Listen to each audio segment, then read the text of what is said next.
Mr. Chairman,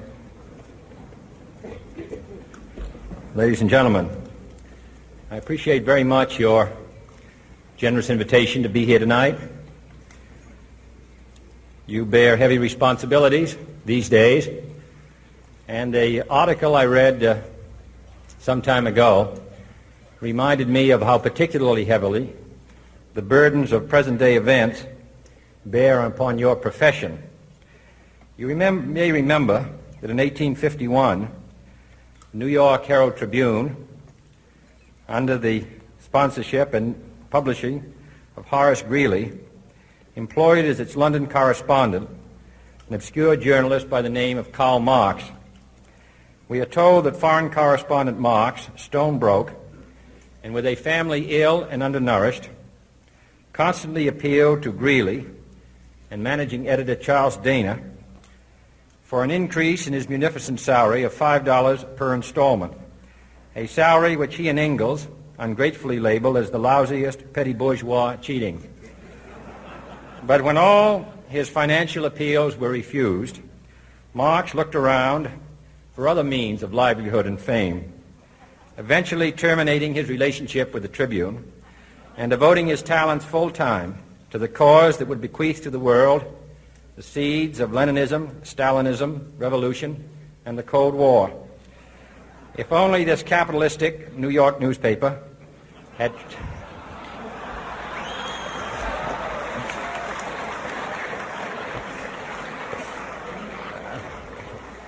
treated him more kindly,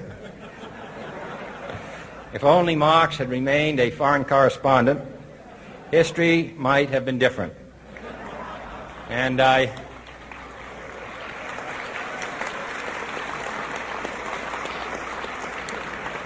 I hope all publishers will bear this lesson in mind the next time they receive a poverty-stricken appeal from a small increase in the expense account from an obscure newspaper man.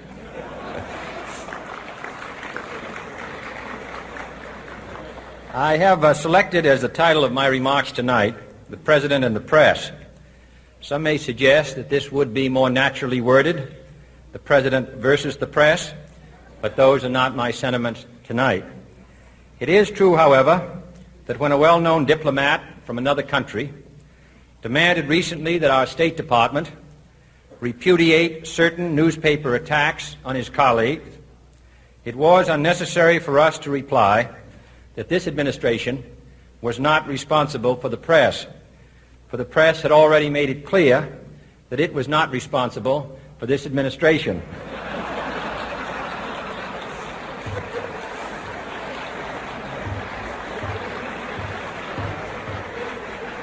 Nevertheless, my purpose here tonight is not to deliver the usual assault on the so-called one-party press. On the contrary, in recent months, I have rarely heard any complaints about political bias in the press except from a few Republicans. Nor is it my purpose tonight to discuss or defend the televising of presidential press conferences. I think it is highly beneficial to have some 20 million Americans regularly sit in on these conferences to observe, if I may say so, the incisive, the intelligent, and the courteous qualities displayed by your Washington correspondents. Nor, finally, are these remarks intended to examine the proper degree of privacy which the press should allow to any president and his family.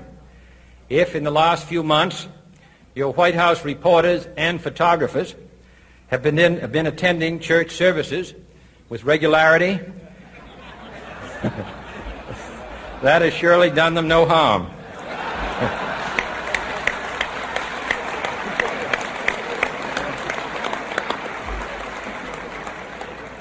On the other hand, I realize that your staff and wire service photographers may be complaining that they do not enjoy the same green privileges, the local golf courses, which they once did. It is true that my predecessor did not object, as I do, to pictures of one's golfing skill in action. But neither, on the other hand, Did he ever bean a Secret Service man? My topic tonight is a more sober one, of concern to publishers as well as editors. I want to talk about our common responsibilities in the face of a common danger. The events of recent weeks may have helped to illuminate that challenge for some, but the dimensions of its threat have loomed large on the horizon for many years. Whatever our hopes may be for the future, for reducing this threat or living with it, there is no escaping either the gravity or the totality of its challenge to our survival and to our security, a challenge that confronts us in unaccustomed ways in every sphere of human activity. This deadly challenge imposes upon our society two requirements of direct concern, both to the press and to the President. Two requirements that may seem almost contradictory in tone, but which must be reconciled and fulfilled if we are to meet this national peril. I refer first to the need for far greater public information, and second, to the need for far greater official secrecy. The very word secrecy is repugnant in a free and open society, and we are, as a people, inherently and historically opposed to secret societies, to secret oaths, and to secret proceedings. We decided long ago that the dangers of excessive and unwarranted concealment of pertinent facts far outweighed the dangers which are cited to justify it. Even today, there is little value in opposing the threat of a closed society by imitating its arbitrary restrictions. Even today, there is little value in ensuring the survival of our nation if our traditions do not survive with it. And there is very grave danger that an announced need for increased security will be seized upon by those anxious to expand its meaning to the very limits of official censorship and concealment. That I do not intend to permit to the extent that it's in my control. And no official of my administration, whether his rank is high or low, civilian or military, should interpret my words here tonight as an excuse to censor the news, to stifle dissent, to cover up our mistakes, or to withhold from the press and the public the facts they deserve to know. But I do ask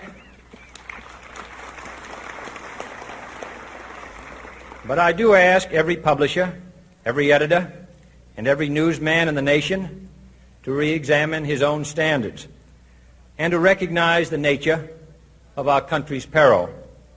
In time of war, the government and the press have customarily joined in an effort based largely on self-discipline to prevent unauthorized disclosures to the enemy. In times of clear and present danger, the courts have held that even the privileged rights of the First Amendment must yield to the public's need for national security. Today, no war has been declared, and however fierce the struggle may be, it may never be declared in the traditional fashion.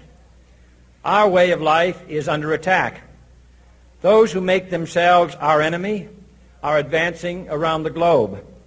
The survival of our friends is in danger. And yet no war has been declared. No borders have been crossed by marching troops. No missiles have been fired. If the press is awaiting a declaration of war before it imposes the self-discipline of combat conditions, then I can only say that no war ever posed a greater threat to our security.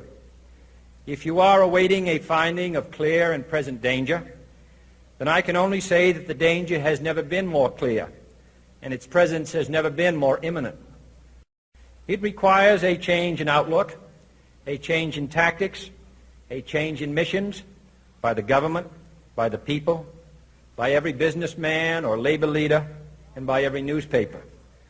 For we are opposed around the world by a monolithic and ruthless conspiracy that relies primarily on covert means for expanding its sphere of influence, on infiltration instead of invasion, on subversion instead of elections. on intimidation instead of free choice, on guerrillas by night instead of armies by day. It is a system which has conscripted vast human and material resources into the building of a tightly knit, highly efficient machine that combines military, diplomatic, intelligence, economic, scientific, and political operations. Its preparations are concealed, not published. Its mistakes are buried, not headlined. Its dissenters are silenced, not praised. No expenditure is questioned, no rumor is printed, no secret is revealed. It conducts the Cold War, in short, with a wartime discipline no democracy would ever hope or wish to match. Nevertheless, every democracy recognizes the necessary restraints of national security. And the question remains whether those restraints need to be more strictly observed if we are to oppose this kind of attack as well as outright invasion. For the facts of the matter are that this nation's foes have openly boasted of acquiring through our newspapers information they would otherwise hire agents to acquire through theft, bribery, or espionage, that details of this nation's covert preparations to counter the enemy's covert operations have been available to every newspaper reader, friend and foe alike, that the size, the strength, the location, and the nature of our forces and weapons, and our plans and strategy for their use have all been pinpointed in the press and other news media to a degree sufficient to satisfy any foreign power, and that in at least one case, the publication of details concerning a secret mechanism whereby satellites were followed required its alteration at the expense of considerable time and money. The newspapers which printed these stories were loyal, patriotic, responsible, and well-meaning. Had we been engaged in open warfare, they undoubtedly would not have published such items.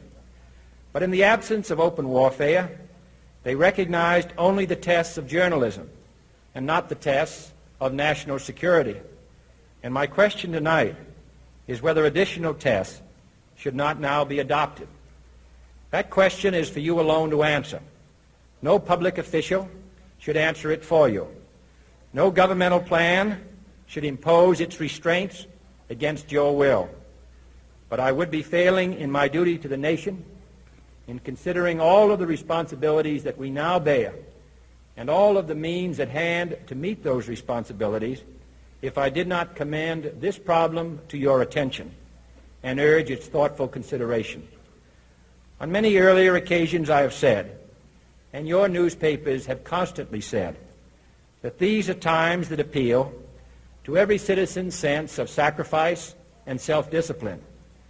They call out to every citizen to weigh his rights and comforts against his obligations to the common good. I cannot now believe that those citizens who serve in the newspaper business consider themselves exempt from that appeal. I have no intention of establishing a new office of war information to govern the flow of news. I am not suggesting any new forms of censorship or new types of security classifications. I have no easy answer to the dilemma that I have posed and would not seek to impose it if I had one. But I am asking the members of the newspaper profession and the industry in this country to re-examine their own responsibilities, to consider the degree and the nature of the present danger, and to heed the duty of self-restraint which that danger imposes upon us all. Every newspaper now asks itself, with respect to every story, is it news? All I suggest is that you add the question, is it in the interest of national security? And I hope that every group in America, unions and businessmen and public officials at every level, will ask the same question of their endeavors and subject their actions to this same exacting test. And should the press of America consider and recommend the voluntary assumption of specific new steps or machinery, I can assure you that we will cooperate wholeheartedly with those recommendations. Perhaps there will be no recommendations. Perhaps there is no answer to the dilemma faced by a free and open society in a cold and secret war. In times of peace, any discussion of this subject and any action that results are both painful and without precedent. But this is a time of peace and peril which knows no precedent in history. It is the unprecedented nature of this challenge that also gives rise to your second obligation, an obligation which I share, and that is our obligation to inform and alert the American people, to make certain that they possess all the facts that they need and understand them as well, the perils, the prospects, the purposes of our program, and the choices that we face. No president should fear public scrutiny of his program, for from that scrutiny comes understanding, and from that understanding comes support or opposition, and both are necessary. I am not asking your newspapers to support an administration, but I am asking your help in the tremendous task of informing and alerting the American people. For I have complete confidence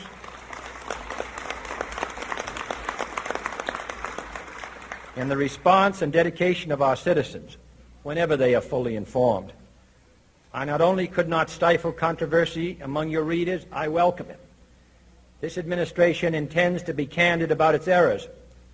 For as a wise man once said, an error doesn't become a mistake until you refuse to correct it. We intend to accept full responsibility for our errors, and we expect you to point them out when we miss them. Without debate, without criticism, no administration and no country can succeed, and no republic can survive. That is why the Athenian lawmaker Solon decreed it a crime for any citizen to shrink from controversy.